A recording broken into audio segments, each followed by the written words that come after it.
always wanted to live on a bit of land. The trees are beautiful, and being surrounded by them always made me calm. Now I understand how sinister they can be and what they can hide in their shadows. I was so excited about this place. Tucked in the woods a few miles out of a decently sized town, and it was the Northwest United States, so it was rainy a lot, but that suited me perfectly.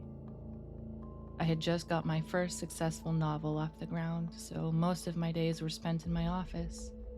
The rain on the window and the trees swaying just beyond the yard always lulling me into a flow. It took far too long for me to notice how ominous the impenetrable foliage was.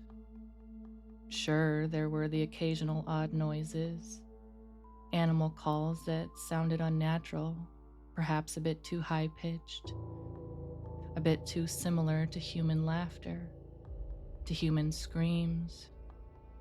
I went out there a few times, just to make sure I didn't have any dangerous animals lurking about the property. I found some strange things, tracks that looked more like gouges than prints, eviscerated animal carcasses. Looking back, I should have realized that far too much meat had been left behind, that too many bones had been splintered. I am by no means a tracker. I enjoy camping and hiking, but I didn't really know what I was looking for in those woods. I assumed it was a mountain lion. I knew they made some distressing sounds and chalked up the dead animals to its prey. We didn't have any pets, and our kids were just old enough to understand how dangerous walking in the woods was with a wild animal on the loose. They never seemed to like going in there anyway. I suppose I'm grateful for that, but I wish I had recognized their hesitation as the sign that it was. Hell, even I avoided the place. It was beautiful, sure, but so quiet. Aside from the occasional concerning yelps that emanated from within. Still, it never seemed like a truly sinister place to me. Of course, so much untamed forest would be home to so many wild animals. And that was almost part of the appeal for me. I had grown up in Texas, so I already had a few guns locked up in a safe. And sometimes, after I heard the shriek that sounded a bit too close to the house, I took one out and went for a look around. I never came across a thing, so I made a mental note to talk to the warden. It's a shame I never got around to it. Maybe things would have been different. Eventually, the off-putting nature of the forest just blended into the backdrop. The kids still played in the yard. I still stared blankly at the woods from my office window. Everything seemed completely fine, just as long as we kept our distance. It took one night for my perception to change. The wife and I left our kids with a sitter for a date in town, and we had made sure the house was stocked with everything they would need, so nobody would need to leave the property. What a blissful evening. The last one before the constant dread. When we pulled up back to our house, I caught a glimpse of it. The gaunt, animalistic figure in the tree line. I didn't get a good look at first, but what stuck out was its pallid flesh and its small, round head, almost like a human's. It recoiled from my headlights and disappeared into the trees. My wife inhaled sharply and grabbed my arm. It had only been visible for a few seconds, but that was enough. Enough to let us know that it was no ordinary animal. I pulled into the garage and got out of the car. Before I shut the garage door and went inside, I stepped out onto the driveway. I wanted to see if the creature was still hanging about. I gazed intently at where it had loped back into the trees, but I couldn't make out anything. I did hear rustling, though, like something heavy was prowling just beyond my vision. And then there was a piercing cackle, much closer than I'd ever heard before. I immediately turned and ran back into the garage, hitting the automatic closer button as I did. I then stood in the doorway of my home and watched as the agonizingly slow garage door rolled its way down. A few feet before it touched the ground, I saw 4 limbs appear into the shrinking crack. The front 2 seemed thick and splayed far out in front of whatever they were attached to, while the back 2 were smaller and folded back on themselves, giving a disproportionate look that did not seem like something found in nature. And once the paneled door shut fully, I hesitated for a moment. After a brief silence, I heard a resonating tap on the garage door and saw it shake as if struck. I hurried inside and locked the door behind me. I found the sitter sitting on the couch, staring at me with thinly veiled concern. "Are you all right?" she asked. My face must have been somewhat alarming. I don't think I was hiding my anxiety well. "Where's my wife?" I inquired in return. "She went up to check on the kids. I promise I got them into bed at a reasonable time."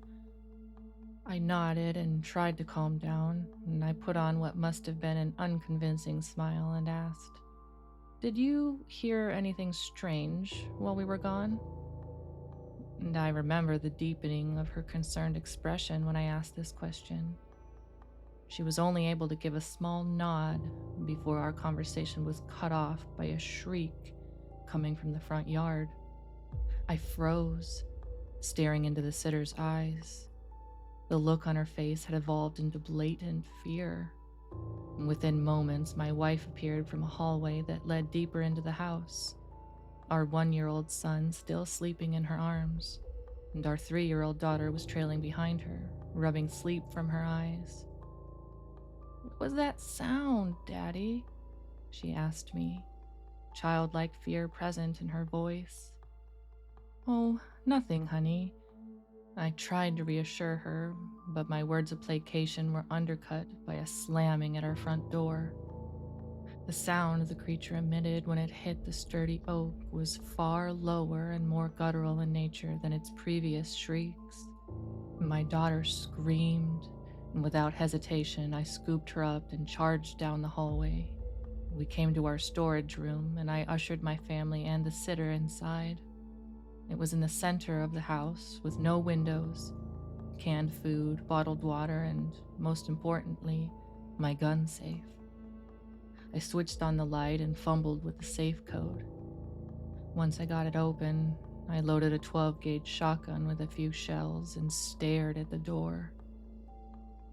My daughter started to cry, and I calmed her with quiet words and her favorite lullabies. When she had subsided into whimpers, I pulled out my cell phone and dialed 911. The dispatcher had barely answered before I frantically began explaining the situation. "Calm down, sir. Where are you? We need your location." I remember the silence that followed after I recited my address, and the single shaky breath the dispatcher took before ending the call with a click. I tried to call back multiple times, but none went through. My best hope at that point was to believe that officers were on the way. I now know that I had moved to a cursed place, that local law enforcement knew to stay away. Bastards could have let me in on it before I brought my family here. We waited in that storage room for hours. Eventually, the sitter's mother called her, chastising her for staying out so late. She was a high school student, the daughter of my wife's friend. She cried when she tried to explain her situation, but I suppose her mom wasn't privy to the same knowledge as the police, and merely got angrier as her daughter's ridiculous excuse to stay out late. She threatened to come pick her up and give us a lecture about her daughter's time, which our poor sitter pleaded against. Unfortunately, this only seemed to reinforce the stubborn mother's belief that her teenage daughter was breaking the rules, and ended the call saying that she was coming to pick her up. Our sitter tried to call back a few times and sent a dozen text messages, then just held her head and cried as more muffled shrieks and growls began to reach our ears.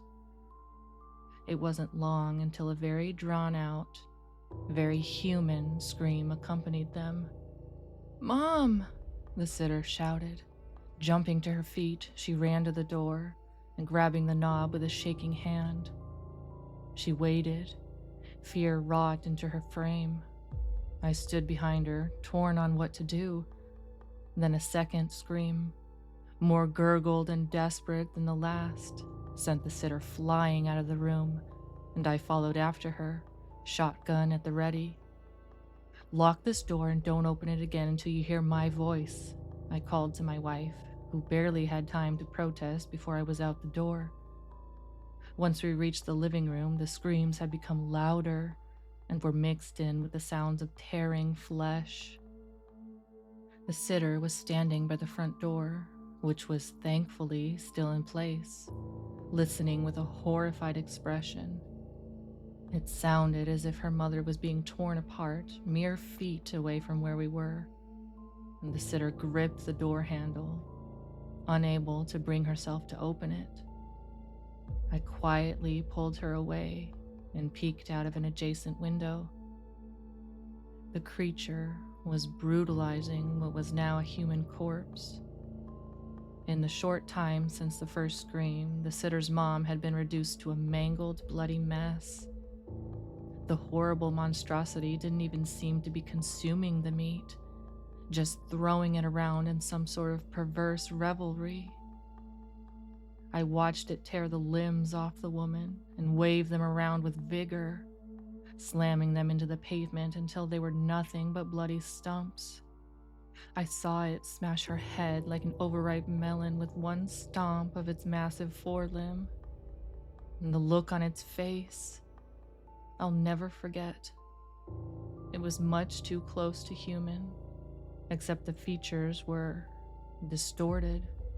Two big eyes that were almost all pupil, a too wide mouth, grinning with jagged teeth at the horrific scene it was creating.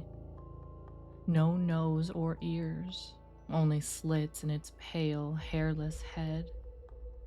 Its entire body was hairless, only tight flesh stretched over prominent bones. It looked like a skeleton covered in fetid canvas. Its limbs were too long and angled backwards, as if in perverse mockery of all things natural. I retched and stumbled away. The thought of opening the door and firing at it did not even enter my mind. At that moment, only primal fear and revulsion consumed me. I turned to the sitter and shook my head, fighting the urge to vomit.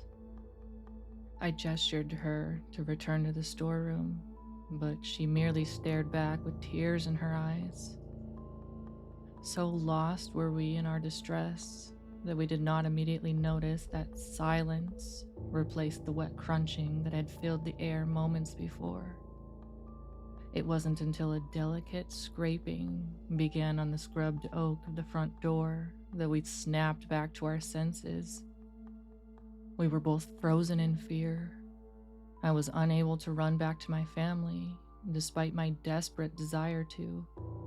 The slow sound rooted me to the spot, and I wasn't freed until the scraping stopped and was followed by a crash on the roof. The creature moved quickly then, skittering across the shingles to the large windows of my study upstairs. It was so fast that neither the sitter nor I could react until we heard shattering glass, followed by heavy footfalls quickly making their way to the stairs. It was in the house.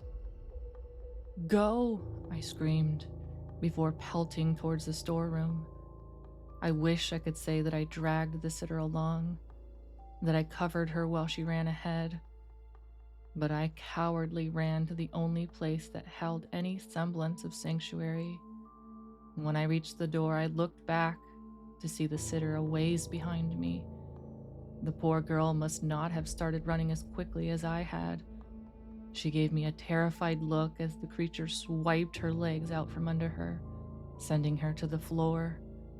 I got a full view as the creature, face lit up with glee, grabbed the top of the sitter's cranium with a disfigured hand and pulled backward, ripping off the top of the girl's head, leaving only her lower jaw behind.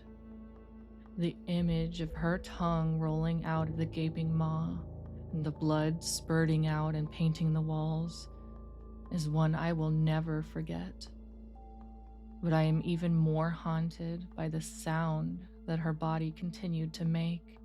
It was only about a second, but a gurgled scream still emanated from the halfway decapitated body's throat. I still vividly remember the creature lifting its gaze to me, boring its black eyes into my soul, and raising the top part of the sitter's head to stare at me as well. Her eyes were still flitting around in their sockets as blood poured from her torn flesh. I screamed in terror. The monstrosity cackled. The sitter's eyes glazed and went still, and there was a moment of sickening silence. And then my wonderful, brave wife yanked the door open and pulled me inside the storage room. She locked it behind me, and I collapsed on the ground. Call me a coward, but all I could do was cradle the shotgun that I should have fired at the beast. Truly, every other thought was driven from my mind when I fell into its cold black eyes. It wasn't until I saw the terrified face of my daughter that I began to regain composure. My family was in here, the one thing I truly valued above myself. I shakily stood and aimed the gun directly at the door. It wasn't the thick oak of the front entrance, and after witnessing what the creature could do, I had no doubt it could smash through it with ease. And yet it never did. It snarled and cackled and made grotesque sounds right outside the door. It scratched at the wood separating us. It cracked the sitter's bones and tore her flesh aggressively, but never truly attempted to enter the storeroom. And after a few of the longest hours of my life, I heard the heavy footfalls of its retreat.